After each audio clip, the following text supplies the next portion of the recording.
All right, let's jump straight into this explainer and demystify exactly why economic bubbles inevitably burst. We're going to be looking through the lens of billionaire global macro investor Ray Dalio. He's literally studied 500 years of economic history, and the main thing he's found is that a crash, it isn't just some random accident. It is a mechanical certainty built right into the system. So grab a coffee, get focused, and let's decode the machine. Here is how we're breaking it down today. First, the anatomy of a bubble. Second, why wealth is not money. Third, what actually pricks the bubble. Fourth, the downward spiral. And finally, the 80-year big cycle. Okay, section 1, the anatomy of a bubble, from revolutionary tech to reckless hype. Let's look at how these massive financial cycles actually get started. So, this is the question on absolutely everyone's mind right now. Are we in an artificial intelligence bubble? Well, Dalio points out that we are definitely showing the classic signs. You see, a bubble rarely starts with a total scam. It usually starts with something genuinely revolutionary, like AI. But the ultimate hallmark of a bubble is when investors get so incredibly hyped up about a new technology that they just completely ignore the price of what they're buying. Think back to 1929. The world was seeing electricity in houses for the very first time, along with cars and radios. Or think about the year 2000 with the dot-com boom. Those were very real, world-changing technologies. Fast forward to today with AI, which Dalio brilliantly compares to the Industrial Revolution. Except, instead of machines replacing the physical labor of the human body, AI is climbing up the ladder to replace aspects of the human mind. So the underlying technology is genuinely revolutionary every time, but the human behavior, it remains identically flawed. People see a miracle, they desperately want a piece of it, and they borrow money to bet recklessly on it, totally ignoring underlying profits or actual valuations. Moving to section 2. Wealth is not money, the illusion of paper value. To really grasp why a crash happens, we have to understand a critical distinction that trips up millions of investors. The crucial takeaway here is that wealth and money are absolutely not the same thing. They're entirely different mechanics in the economic machine. Wealth is just an accounting value on a piece of paper. Say you start a company, you raise $50 million, and investors value your company at $1 billion. Boom, congratulations, you're a paper billionaire. That's wealth. But money is spendable cash. You cannot walk into a grocery store and buy a carton of milk with your billion-dollar paper wealth. To actually get money, you have to sell your wealth. And honestly, that distinction right there is what sets the trap. Dalio lays out the math perfectly to show how this trap springs on investors. Imagine you buy an AI share for $100. Investors are super hyped, so the bank looks at your paper wealth as great collateral, and they let you borrow $50 against it. But then an economic event happens. Everyone rushes for the exits, and the price of that share plummets to $25. Look at where you stand now. You still owe the bank $50 in cold hard cash, but your asset is only worth $25. You are suddenly deep in a hole, which forces you to panic and sell immediately just to cover those debts. Which brings us right to section 3, what pricks the bubble? The mechanical catalyst of a crash.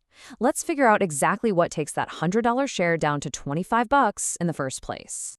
It isn't magic, and it's rarely just a random mystery. Like we said, it's mechanics. When an economy is running hot and absolutely everyone is borrowing and spending, you get a fever, right? An inflation fever. Dalio notes that when inflation creeps up to around 3.5 or 4%, central banks are forced to step in. They basically have to slam on the brakes by tightening monetary policy and jacking up interest rates. And that right there is the pin approaching the balloon.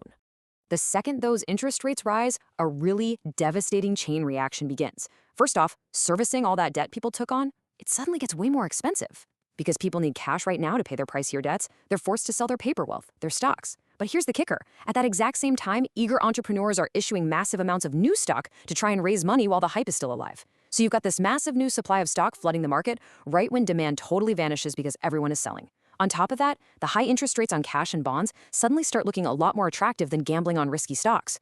Put it all together, and it's the perfect mechanical storm that pops the bubble. Section 4, the downward spiral. The reverse compounding effect.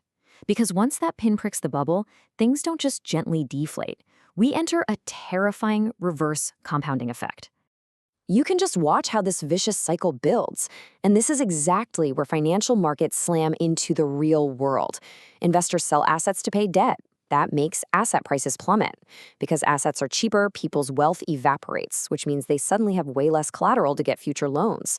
Because they feel poorer, everyday consumer spending drops. People stop going out to restaurants, they cancel subscriptions, and obviously, when businesses see their revenue dropping, they go into pure survival mode. They slash costs, they freeze hiring, and eventually unemployment spikes. That bubble that was compounding upwards, it reverses and compounds viciously downwards. Section 5, the 80-year big cycle, zooming out on the macroeconomy. To truly understand why this happens over and over, we can't just look at one isolated bubble. We have to look at the big picture and see how these smaller boom and bust cycles fit into Dalio's much larger macroeconomic framework. 80 years. Dalio zoomed way out, studying centuries of history and identified what he calls the big cycle. This is a massive cycle of debt, internal political conflict, and shifting world orders that typically unfolds over a human lifetime, roughly 80 years. For context, the last time we saw a major reset of this particular cycle was right around 1945. As we get near the end of this 80-year cycle, specific symptoms start popping up. One of the most glaring is extreme wealth gaps. The data shows that the top 10% of households currently hold nearly 90% of the stock. Think about that. When bubbles boom, the people who already own the assets get incredibly wealthy, while those who don't are just left behind. This inevitably leads to intense domestic political debates and severe polarization. You start hearing really loud arguments from both sides of the political spectrum about wealth taxes, social inequality, and who's to blame. Now, without taking any political side, Dalio points out that this polarization is simply a mechanical marker of being late in the 80-year cycle. So you get this sort of master equation for the big cycle breakdown. When you combine a society that is over-indebted with massive internal wealth inequality and political fighting, and then you add an external geopolitical power shift, like the rise of a new global power challenging the existing rules, you get a structural breakdown of the old order. The system basically gets squeezed from the inside financially and politically, and from the outside geopolitically. So knowing all of this machinery is constantly running, how do you actually prepare? Well, Dalio strongly advises that trying to perfectly time a bubble's peak is incredibly dangerous, even for the pros. Instead, he argues for real, true diversification across different asset classes, stocks, bonds, gold, so you aren't totally wiped out when one of them plummets. And on a personal level, as this quote beautifully highlights, it really isn't about being the smartest person in the room. It's about adaptability. Your ability to maximize the use of new tools like AI, truly understand your own nature, and adapt your career to whatever the cycle throws at you, that is your absolute greatest defense. I want to leave you with this provocative thought to ponder from today's explainer. The economic machine is going to keep turning. Bubbles are going to inflate, interest rates will inevitably prick them, and the cycle will reset just exactly as it has for the last 500 years. Knowing this, are you truly positioned, financially and in your career, to adapt to an unknown future? Thanks for joining me to decode the machine today. Keep learning, keep adapting, and I will see you in the next explainer.